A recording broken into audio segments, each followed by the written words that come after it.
तो दोस्तों स्वागत है आपका लीजा ठाकुर के लॉपीडिया में। तो दोस्तों आज का जो हमारा टॉपिक है वो है तलाक मतलब डाइवोर्स। डाइवोर्स क्या होता है, उसकी क्या प्रक्रिया होती है, वो कितने दिन में हो जाता है, तलाक आसानी से कैसे लेगी, ये सब के क्वेश्चंस के आंसर आज मैं आपको देने वाली हूँ। बट फिर भी कुछ मुख्य क्वेश्चंस हैं हमारे पास जिसका आज मैं आपको आंसर देने वाली हूँ। जब भी आप सोचते होंगे कि तलाक के बारे में तो क्या दिमाग में आता होगा?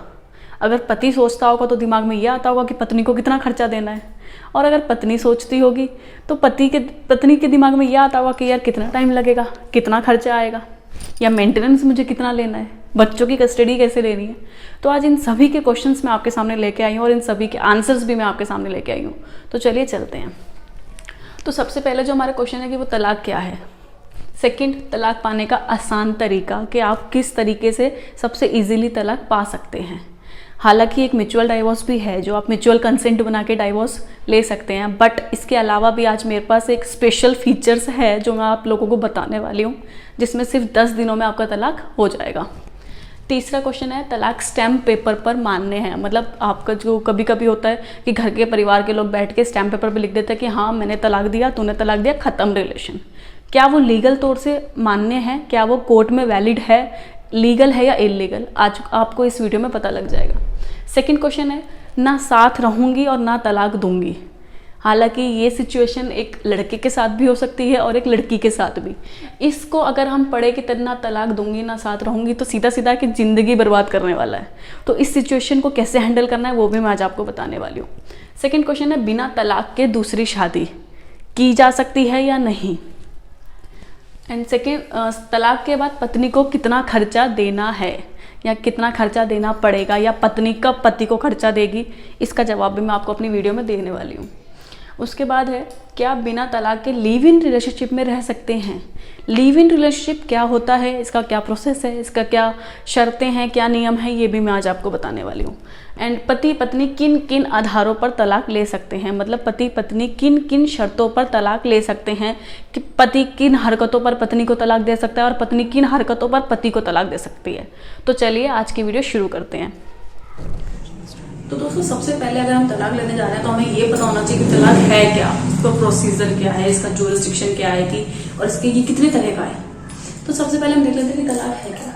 तो तलाक दोस्तों वो प्रक्रिया है जिसमें पति पत्नी मिलकर विवाह विच्छेद या विवाह को भंग करने का निर्णय लेते हैं। विवाह को भंग करने का मतलब ऐसे कि जैसे पति पत्नी है उनके आपस में नहीं बन रही, रोज लड़ाई रोज झगड़े होते हैं, तो वो लोग क्या करते हैं एक बार कि यार इतनी रोज लड़ाई झगड़ों से तो अच्छा है कि हम दोनों अलग अलग हो जाएं, हम दोनों की जिंदगियां अलग अलग हो जाए। ठीक है, तो ये होता है तलाक। मतलब जब पति पत्नी विवाह विच्छेद करने की सोचते हैं, विवाह को तोड़ने की या विवाह को भंग करने की सोचते हैं, तो उसे तलाक, उस प्रक्रिया को तलाक कहते हैं। अब सबसे दूसरा है कि तलाक कितने प्रकार का होता है। तो दोस्तों तलाक 2 प्रकार का होता है। एक तो होता है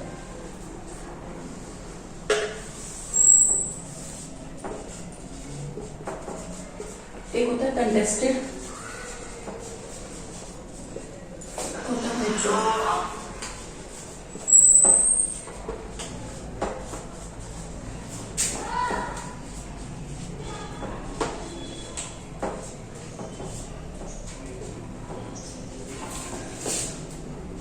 दोस्तों तलाक 2 प्रकार का होता है। एक होता है कंटेस्टेड डिवोर्स, एक होता है म्यूचुअल डिवोर्स। कंटेस्टेड डिवोर्स में क्या होता है कि एक बंदा डिवोर्स लेना चाह रहा है लेकिन दूसरा बंदा नहीं चाह रहा है, तो एक बंदा जाके फाइल कर देता है, उसको कंटेस्टेड डिवोर्स कहते हैं। म्यूचुअल डिवोर्स को क्या कहते हैं, जब दोनों ही म्यूचुअल कंसेंट मतलब दोनों ही आपसी रजामंदी से डिवोर्स की पिटीशन को फाइल करते हैं तो उसे म्यूचुअल डिवोर्स कहते हैं। तो अब दोस्तों हम इन दोनों को ही एक बार अच्छे से देख लेंगे कि इन दोनों की शर्तें क्या होती हैं, ये क्या होते हैं, इनका प्रोसीजर जुरिस्डिक्शन क्या होता है।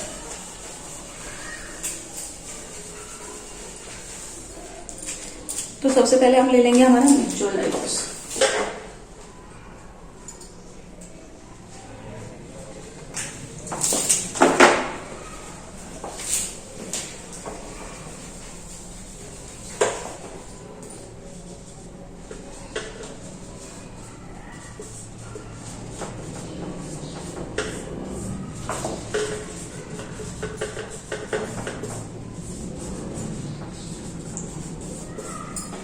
म्यूचुअल डाइवोर्स से हमारा तात्पर्य है दोस्तों आपसी सहमति। जब दो लोग मतलब 2 पति पत्नी आपस में बहुत झगड़ा होने के बाद ये डिसाइड कर लेते हैं कि भाई हमें इस झगड़े के जीवन में नहीं रहना है और हम दोनों आपसी सहमति से डिवोर्स ले लेते हैं, तो इसको म्यूचुअल डाइवोर्स कहते हैं। और म्यूचुअल कंसेंट के साथ भी, मतलब ठीक है तू भी मुझसे परेशान है तो मैं तुझे डाइवोर्स देता हूँ, मैं भी तेरे परेशान हूँ तो तू भी मुझे डाइवोर्स दे दे। इस तरह के डाइवोर्स को कहते हैं हम म्यूचुअल डाइवोर्स। तो दोस्तों इसमें म्यूचुअल डाइवोर्स में ये होता है कि सबसे पहले हम इसमें म्यूचुअल डाइवोर्स और कंटेस्टेड डिवोर्स दोनों की ही सिचुएशंस और फीचर्स अलग अलग होते हैं। ठीक है, तो सबसे पहले हम इसमें डॉक्यूमेंट्स की बात कर लेते हैं कि अगर हम म्यूचुअल डाइवोर्स फाइल करने वाले तो हमें डॉक्यूमेंट्स की क्या जरूरत है। तो इसमें दोनों passport size photo,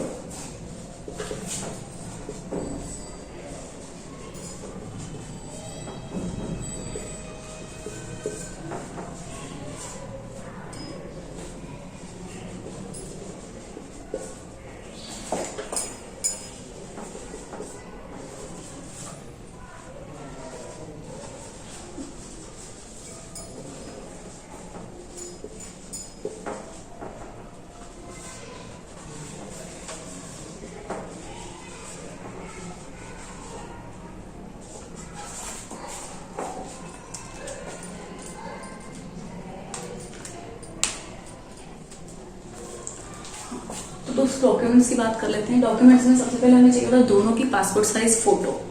second number Aadhaar card, कोई भी आइडेंटिटी कार्ड, जैसे आप आधार कार्ड ले सकते हैं, वोटर आईडी कार्ड ले सकते हैं।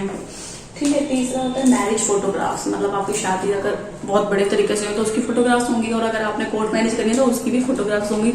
लाइक आर्य समाज की शादी में भी फोटोग्राफ्स खींची जाती है तो उसकी फोटोग्राफ्स। चौथा चाहिए हमें मैरिज कार्ड, अगर आपकी शादी बहुत बड़े तरीके से धूमधाम से हुई है या फिर रजामंदी से हुई है आपकी, या लव मैरिज है या अरेंज मैरिज है, व्हाटएवर, उसका आपने कार्ड तो छपवाया होगा ना, इन्विटेशन कार्ड जो होता है, मैरिज कार्ड, वो चाहिए होगा। तो ये तो बात हो गई हमारी डॉक्यूमेंट्स की। दोस्तों अब बात कर लेते हैं ज्यूरिसडिक्शन की।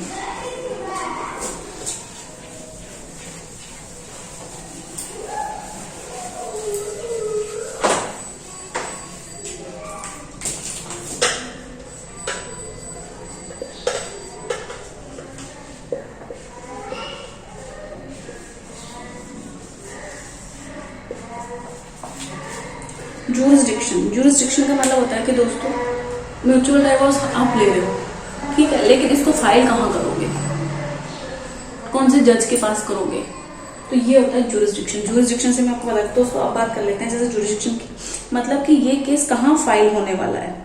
ठीक है, तो ये दोस्तों 2 जगह फाइल हो सकता है। कितनी जगह हो सकता है?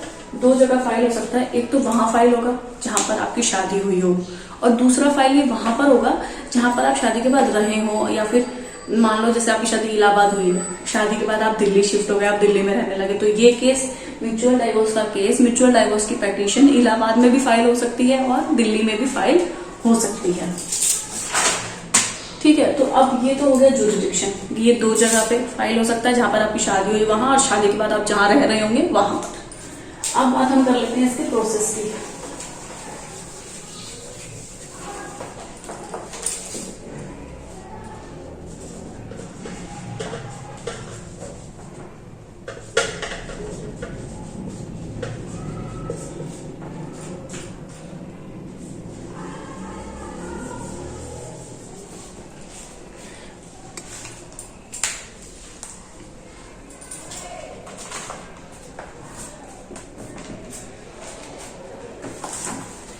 दोस्तों सबसे पहले मैं आपको बताना चाहती हूँ, चाहे आप कोई भी डाइवोर्स फाइल करिए, चाहे आप म्यूचुअल डाइवोर्स फाइल करो, चाहे आप कंटेस्टेड डिवोर्स फाइल करो, उसका सबसे पहला फीचर्स ये है कि आपकी शादी को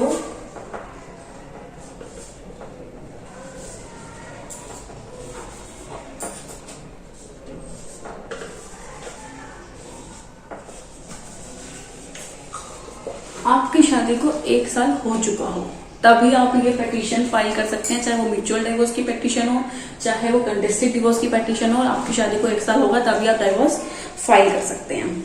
ठीक है, तो इसके साथ ही दोस्तों ये जो होगा ना, सेक्शन 14 ऑफ HMA 1955 को ये पिटीशन खारिज कर दी जाएगी अगर आपकी शादी को 1 साल नहीं हुआ होगा तो। ऐसा सेक्शन 49 में लिखा हुआ है HMA के 1955 में। ठीक है, तो अब इसका सेकेंड पॉइंट हमारा हम ले लेते हैं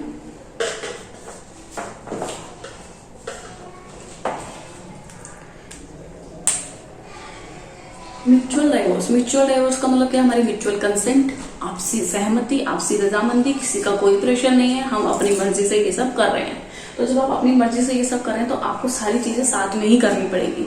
सबसे पहला कि अगर आप म्यूचुअल डाइवोर्स फाइल कर रहे हैं तो आप जब पेटिशन फाइल करेंगे तो आपको कोर्ट में साथ में जाना पड़ेगा, साथ में खड़े होना पड़ेगा, ठीक है। उसके बाद इसमें से एक दूसरे को कोई नोटिस नहीं जाएगा, कोई सम्मन नहीं जाएगा, किसी भी तरह का कुछ नहीं जाएगा। क्यों? क्योंकि भाई दोनों ही पार्टी आपस में राजी है, तो किसी को सम्मन भेज के कोर्ट में बुलाने का कोई लॉजिक ही नहीं बनता है। वो पार्टियां खुद ही कोर्ट में पेश हो जाएंगी, ठीक है। तीसरा पॉइंट है कि जब आप कोर्ट में प्रेजेंट हो जाओगे और आपकी पिटीशन फाइल कर दी जाएगी, ठीक है, तो उस पिटीशन की सुनवाई के लिए आपको एक डेट मिलेगी, एक डेट। इस पॉइंट को क्लियर करने से पहले मैं आपको एक बात क्लियर कर दूं कि जो म्यूचुअल डाइवोर्स होता है इसमें दो मोशन होते हैं। एक होता है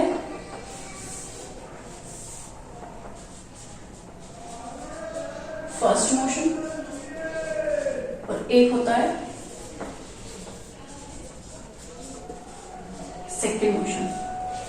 फर्स्ट मोशन और सेकेंड मोशन, जब आप म्यूचुअल डाइवोर्स की फर्स्ट पिटीशन को फाइल करते हैं तो उस पिटीशन को फाइल करने के लिए आपको एक डेट मिलती है उसकी सुनवाई के लिए। उस डेट को आप फर्स्ट मोशन की पहली तारीख कह लो या फिर आखिरी तारीख कह लो, बात एक ही है। उस पहली डेट पे जब सुनवाई होती है तो फर्स्ट मोशन शुरू भी हो जाता है और खत्म भी हो जाता है, उसको हम फर्स्ट मोशन कहते हैं, ठीक है। उसके बाद जब फर्स्ट मोशन में आपकी म्यूचुअल डाइवोर्स की पिटीशन फाइल हो जाएगी, उसकी सुनवाई के लिए डेट मिल जाएगी और उसकी सुनवाई शुरू होगी, तो कोर्ट आप दोनों से पूछेगा कि भाई इस शादी को बचाने की कोई गुंजाइश है क्या, आप इस शादी को बचाने की कोई कोशिश करना चाहते हैं।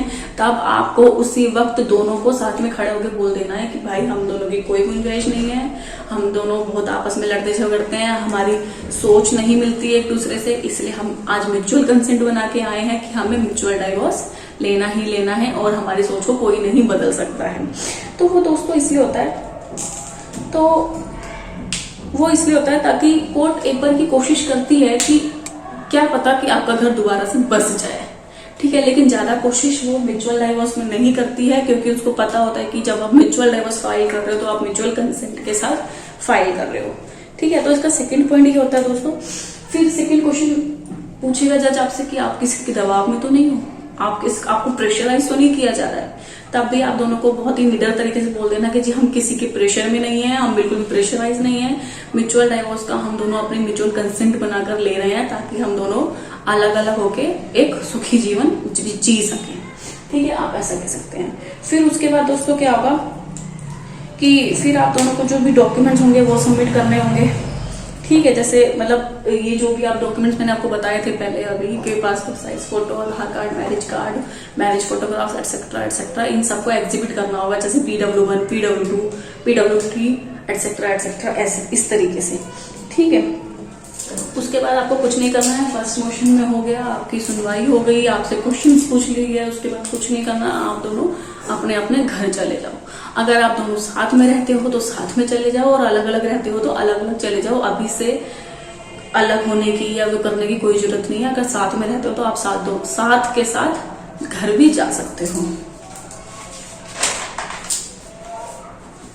ठीक है। और जैसा कि मैंने आपको बताया कि 1 ईयर कंप्लीट होना चाहिए। 1 ईयर का म्यूचुअल डाइवोर्स का सीधा सा मतलब है सेपरेशन का मतलब ये नहीं है कि हाँ 1 साल से हम दोनों अलग अलग रह रहे हैं। अलग अलग रहने का, सेपरेशन का ये भी मतलब हो सकता है कि हम दोनों एक ही घर में एक ही छत के नीचे रह रहे हैं, लेकिन हम दोनों एक दूसरे की जिम्मेदारियां नहीं निभा रहे हैं, पति पत्नी के तरीके से नहीं रह रहे हैं, और ना ही मैं अपनी पत्नी होके वो कर पा रही हूँ, जिम्मेदारियां उठा पा रही हूँ, ना वो पति होके अपनी जिम्मेदारियां उठा पा रहे हैं एक छत के नीचे रहने के बावजूद भी। इसको कहते हैं सेपरेशन। अगर ये है तो ही आपका डाइवोर्स एक्सेप्टेबल होगा, अदरवाइज वो सेक्शन 49 ऑफ HMA 1955 में खारिज कर दिया जाएगा, ठीक है। अब मान लेते हैं जैसे फर्स्ट मोशन हो गया। फर्स्ट मोशन कंप्लीट होने के बाद आपको 6 मंथ्स का टाइम मिलता है सेकंड मोशन फाइल करने के लिए। ये 6 मोशन का टाइम आपको इसलिए मिलता है ताकि आपको इस 6th मोशन में आपको साथ रहना पड़ता है और ये डिवोर्स के लिए जरूरी है, क्योंकि कोर्ट आपको 6 मंथ्स का टाइम, वैसे तो एक एप्लीकेशन लग के इसको खारिज कर सकते हैं, लेकिन ये होना जरूरी है। कोर्ट आपको 6 मंथ्स का टाइम इसलिए देती है कि शायद आप दोनों साथ रहें तो आप दोनों में प्यार उमड़ जाए या मोहब्बत उमड़ जाए और आपका डिवोर्स ना हो और आपका घर फिर से बस जाए, इसलिए आपको ये 6 महीने का टाइम मिलता है।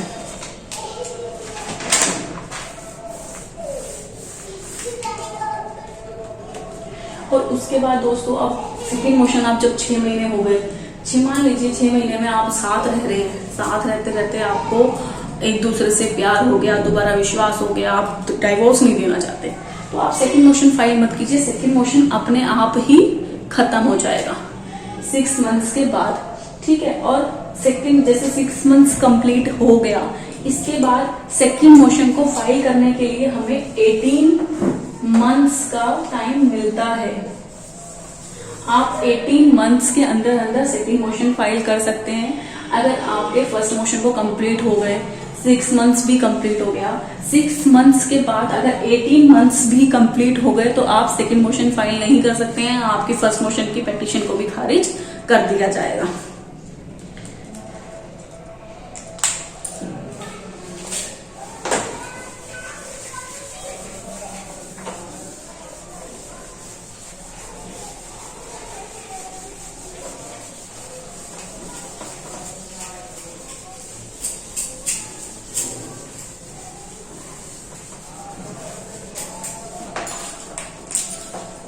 अब सेकेंड पॉइंट ले लेते हैं दोस्तों, कंटेस्टेड डिवोर्स।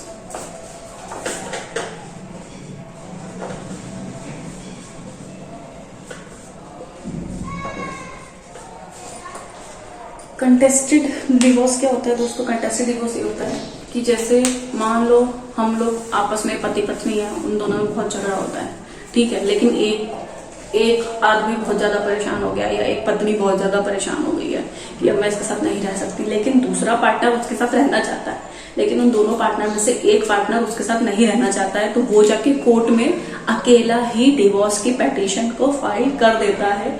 एक तरफा डिवोर्स लेने की प्रक्रिया को कंटेस्टेड डिवोर्स हम कहते हैं। अब इस कंटेस्टेड डिवोर्स में हम लोग अब जुरिस्डिक्शन जान लेते हैं।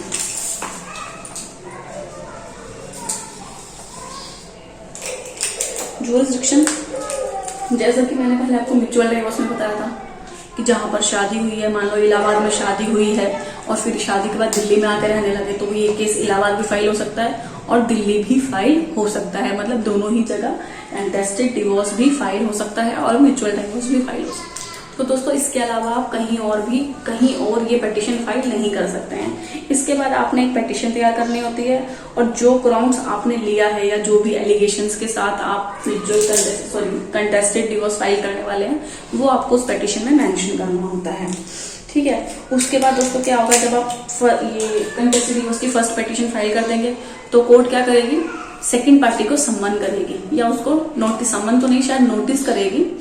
तो कोर्ट क्या करेगी, दूसरी पार्टी को नोटिस करेगी कि जी ऐसे ऐसे डिवोर्स फाइल हुआ है, आप आ जाओ कोर्ट में, ठीक है। उसके बाद पार्टी क्या करेगी, जो नोटिस कोर्ट की तरफ से गया है वो उसका रिप्लाई देगी, जिसे रिटर्न स्टेटमेंट कहते हैं, ठीक है। उसके बाद रिटर्न स्टेटमेंट फाइल करने के लिए अपोजिट पार्टी को 90 दिन का टाइम भी मिलता है दोस्तों। 90 दिनों में वो कभी भी रिटर्न स्टेटमेंट फाइल कर सकती है।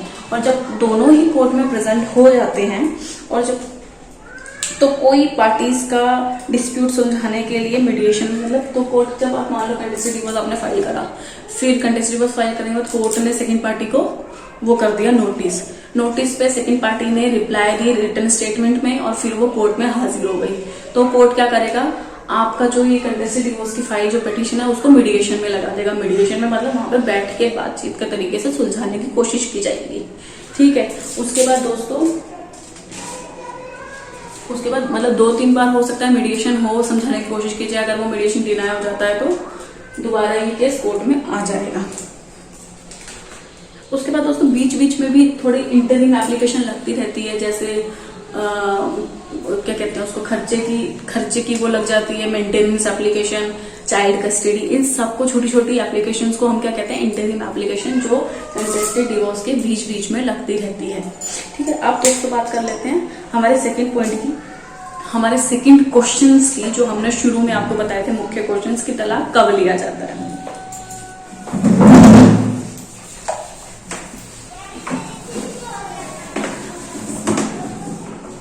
तो इसमें मैं बता दूं दोस्तों, जब पति पत्नी के परस्पर संबंध ठीक नहीं होते तो तलाक तभी लिया जाता है जब आपस में दो पार्टनर्स की नहीं बनती है तो। ठीक है, अब ये बात है सेकंड क्वेश्चन की, तलाक के बाद पत्नी को कितना खर्चा देना पड़ेगा। तो ये सबसे इंपॉर्टेंट क्वेश्चन है।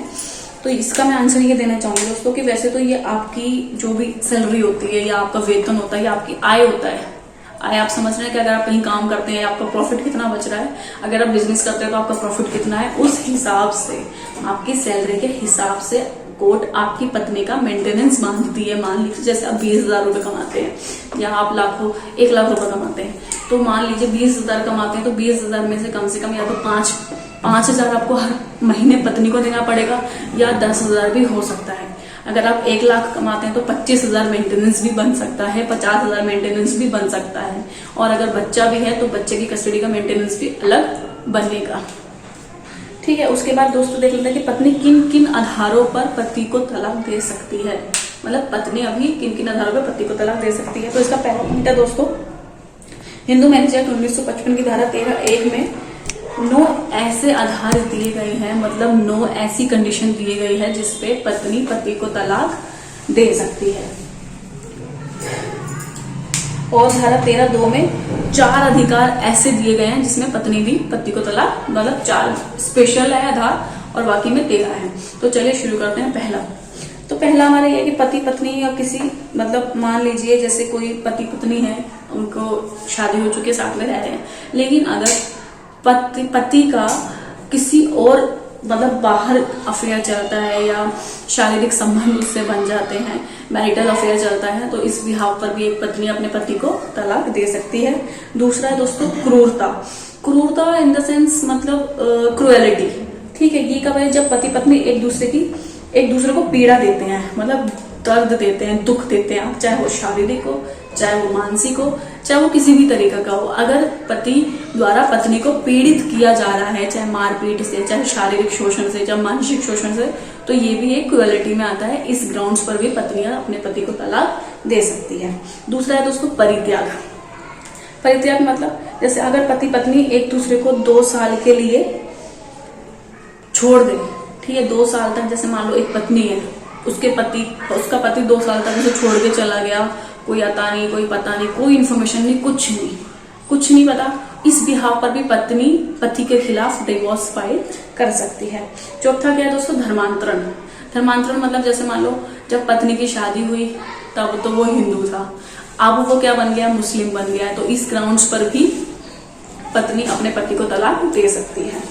पांचवा क्या है, मानसिक विकार मतलब जैसे अगर पति कभी कभी धोखे से शादी हो जाती है कि इंसान को दिमाग में कोई बीमारी होती है और वो ऐसी बीमारी होती है जो लाइफ टाइम कभी ठीक ही नहीं हो सकती। ठीक है, तो उस बिहाफ पर भी जैसे वो पागल है या मेंटली डिस्टर्ब है, उसके साथ रहना बहुत मुश्किल है, छोटी छोटी बातों पे झगड़ा करता है, इन सब ग्राउंड्स को लेकर भी पत्नी पति को तलाक दे सकती है। नेक्स्ट है हमारा लाइलाज बीमारी। अगर उसे कोई ऐसी बीमारी है जिसका कोई इलाज ही नहीं है, जैसे एड्स होता है, HIV एड्स है, ऐसी कोई बीमारी है जिसका कोई इलाज ही नहीं है और वो छूने से फैल सकती है, उस ग्राउंड्स पर भी तलाक दे सकती है। एंड हमारा नेक्स्ट पॉइंट है संक्रामक गंभीर बीमारी। जैसा कि मैंने आपको भी बताया कि वो बीमारी जो संबंध बनाने से या उसको छूने से आप दूसरे में फैल सकती है, उस विवाह पर भी तलाक दे सकती है। तीसरा है सांसारिक मामलों का त्याग। यदि विवाह या एक पक्षकार किसी धार्मिक आदेश को अपनाने से मना करता है, मान लो जैसे भाई पत्नी है, पत्नी अपने पति से कहती है कि चलो मंदिर जाना है या चलो हमें कहीं वहां यात्रा पे जाना है, तीर्थ जाना है, और अगर पति कंटिन्यूसली उसको डिनाई करता रहता है कि नहीं जाना, मैंने तेरे साथ नहीं जाना, मैंने वहां नहीं जाना, मैंने वहां नहीं जाना, तो उस ग्राउंड्स पर भी पत्नी पति को तलाक दे सकती है। दूसरा है दोस्तों 7 साल से गुमशुदा। मान लो जैसे पत्नी है, उसका पति को खोए हुए ये कह लो या गुमशुदा हुए 7 साल हो चुके हैं और 7 साल में उसके पति की कोई भी इंफॉर्मेशन नहीं मिली है, ना कोई कॉल, ना कोई मैसेज, ना कोई न्यूज, किसी भी तरीके से नहीं मिली है, तो इस बिहाव पर भी पत्नी कोर्ट में केस फाइल कर सकती है कि 7 साल तक मेरा पति मुझे मिला ही नहीं, मैं कहाँ हूँ, वो कहाँ है, कुछ अता पता नहीं है। ठीक है, नेक्स्ट पॉइंट है मान लीजिए कि अगर अब आजकल क्या चल रहा है कि लोग पहले से ही शादीशुदा होते हैं और दूसरी बीवी को ना बताते हुए भी शादी कर लेते हैं, बाद में पता लगता है कि ये लड़का पहले से शादीशुदा है। तो इस बिहाव पर पहली पत्नी भी डाइवोर्स फाइल कर सकती है और सेकंड वाइफ तो कर ही सकती है, ठीक है। और यदि पति बलात्कार या बुरा मैथुन या पशुगमन का दोषी है, या फिर वो मतलब बलात्कार से हमारा तात्पर्य है दोस्तों, अगर वो जबरदस्ती आपके साथ शारीरिक संबंध बनाने की कोशिश करता है, या वो शारीरिक संबंध को एक पशु के जरिए क्रिएट करना चाहता है, या फिर वो आपको एनल सेक्स के लिए प्रेशराइज करता है, तो इस बिहाफ पर भी आप उसको तलाक दे सकते हैं।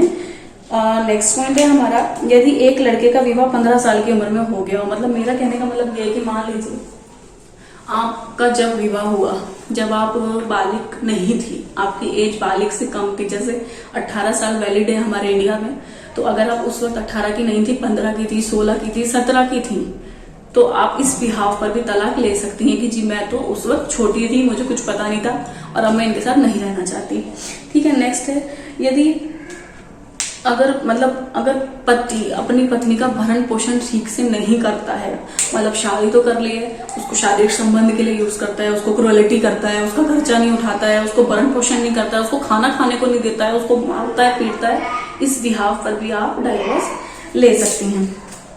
तो दोस्तों अब बात कर लेते हैं कि पत्नी को कब नहीं मिलेगा खर्चा।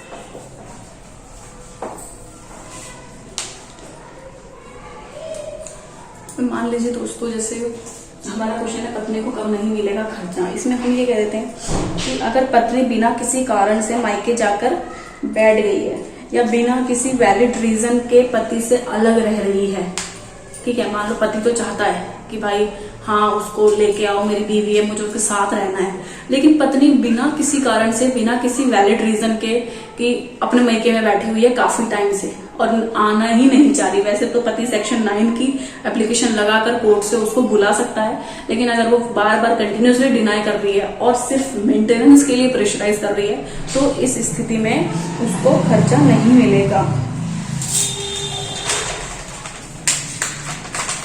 ठीक है। पहले तो ये कंडीशन है।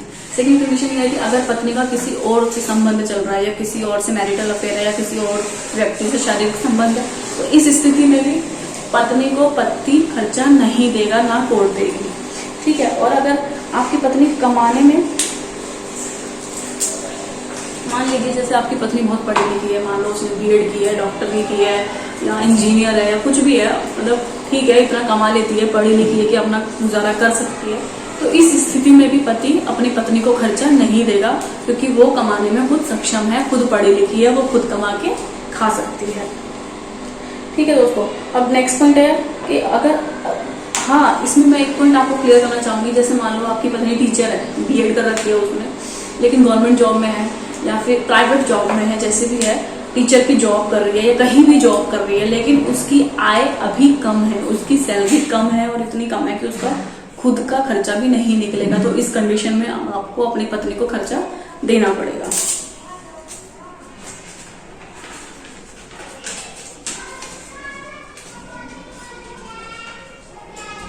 ठीक है। और नेक्स्ट पॉइंट है हमारा दोस्तों सेक्शन 127 सीआरपीसी की बात करेंगे, तो इसमें पत्नी पहले तो नहीं कमाती थी जब डिवोर्स फाइल करा, अब डिवोर्स फाइल करने के बाद वो कमाने लग गई है, ठीक है, लेकिन अब कमा रही है, तो उसके लिए सेक्शन 127 की और कोर्ट द्वारा खर्चे को चैलेंज कर सकती है। मतलब जैसे पहले तो बीवी नहीं कमा रही थी तो आप मेंटेनेंस दे रहे थे, ठीक है, या फिर पहले वो कमा रही थी अब उसने जॉब छोड़ दी, तो वो खर्चा बढ़वाने की भी मांग कर सकती है और खर्चा घटवाने की तो करेगी ही नहीं, खैर वो आप कर सकते हैं 125 सीआरपीसी के तहत। और अब सेकंड पॉइंट हमारा देख लेते हैं दोस्तों कि कब पत्नी देगी पति को खर्चा, कब पत्नी देगी पति को खर्चा। तो दोस्तों मान लीजिए ऐसी कंडीशन में है कि आप कमा नहीं सकते हैं और आपकी पत्नी बहुत वेल सेटल्ड है, बहुत ज़्यादा हाई प्रोफाइल है, बहुत ज़्यादा कमाती है, लेकिन आपको ऐसी बीमारी है या फिर आप शारीरिक तरीके से मजबूत नहीं है कि आप जाकर कमाएं, तो इस अवस्था में अगर डाइवोर्स होता है तो आपको पत्नी के द्वारा खर्चा खुद ही मिल सकता है। तो दोस्तों नेक्स्ट पॉइंट है हमारा, ना तलाक दूंगी और ना साथ रहूंगी। ना तलाक दूंगी ना साथ रहूंगी दोस्तों, ये एक ऐसी सिचुएशन है जिसमें व्यक्ति को कुछ सॉल्यूशन ही नहीं नजर आता। उसकी प्रेजेंट लाइफ भी उसे खराब दिखती है और फ्यूचर लाइफ भी खराब ही दिखती है।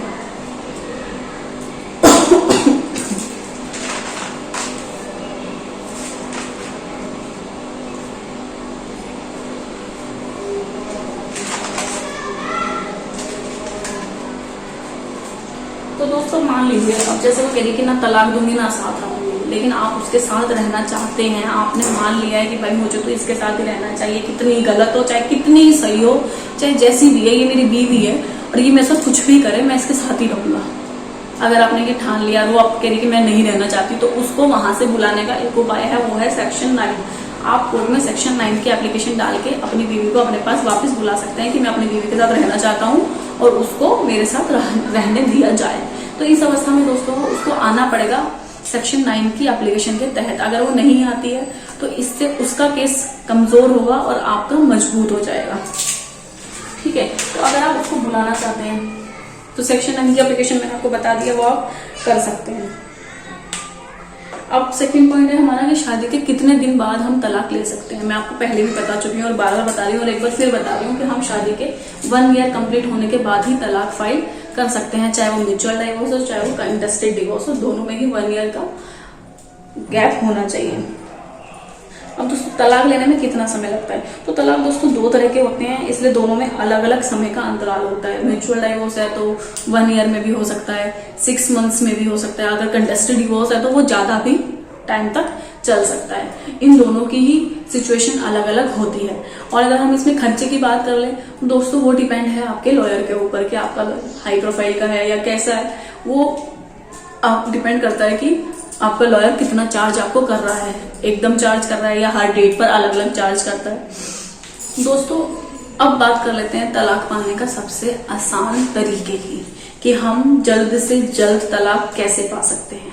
मतलब चाहे वो लड़की हो चाहे वो लड़का हो, अगर कंटेस्टेड डिवोर्स है तो भाई जिंदगी भर सालों साल का रोना है। अगर म्यूचुअल डाइवोर्स है तो फिर भी उसमें एक होप होती है कि हाँ ये केस जल्दी खत्म हो जाएगा, हम लोग म्यूचुअल कंसेंट के साथ बातचीत करके रफा दफा कर देंगे। लेकिन अगर वो कंटेस्टेड डिवोर्स है तो वो बिल्कुल है कि वो जब तक कोई भी वैलिड एलिगेशन प्रूफ नहीं हो जाता, कंटेस्टेड डिवोर्स की डिग्री पास नहीं होगी। इसलिए उस एलिगेशंस को प्रूफ करने के लिए काफी टाइम लग जाता है। ठीक है, लेकिन इसमें मैं आपको एक बात बताना चाहती हूँ यार, अगर जैसा कि मैंने आपको पहले बताया कि पति पत्नी का 1 साल का सेपरेशन होना जरूरी है। वो किसी भी डिवोर्स में, चाहे वो म्यूचुअल हो चाहे कंटेस्टेड हो, वो सेपरेशन होना जरूरी ही है।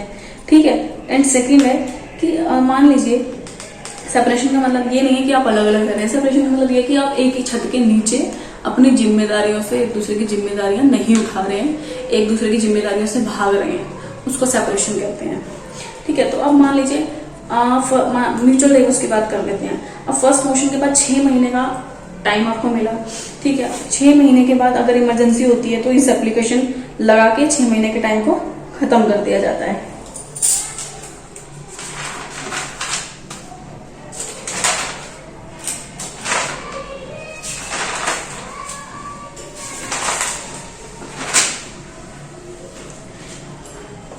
ठीक है, तो अब जो मैं आपको बताने जा रही हूँ कि तलाक लेने का सबसे आसान तरीका, इस प्रक्रिया को क्विक डिवोर्स भी कहते हैं।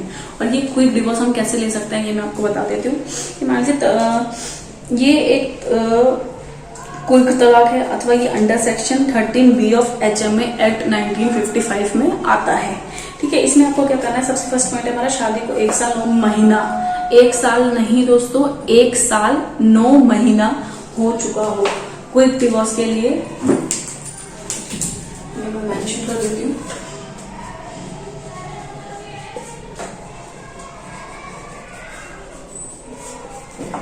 म्यूचुअल और कंटेस्टेड डिवोर्स के लिए 1 ईयर कंप्लीटेड सेपरेशन ओके है, लेकिन क्विक डिवोर्स के लिए 1 साल 9 महीने का सेपरेशन होना जरूरी है।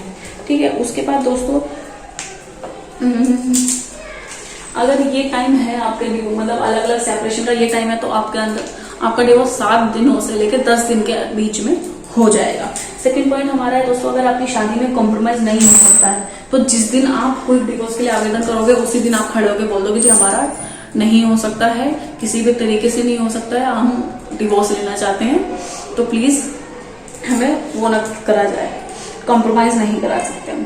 फिर इसके बाद आपको क्या करना है, जब आप ये कर दोगे 1 साल 9 महीना टाइम हो गया है, कोर्ट में जाके बोल दिया है कि हम लोग एक साथ नहीं रह सकते, हमें डिवोर्स चाहिए, तो उसमें आपको कुछ नहीं करना है। आपको उसमें सिर्फ एक जजमेंट लगानी है अपनी पिटीशन के साथ में, और उस जजमेंट का नाम है अमरदीप वर्सेस हरविंदर कौर।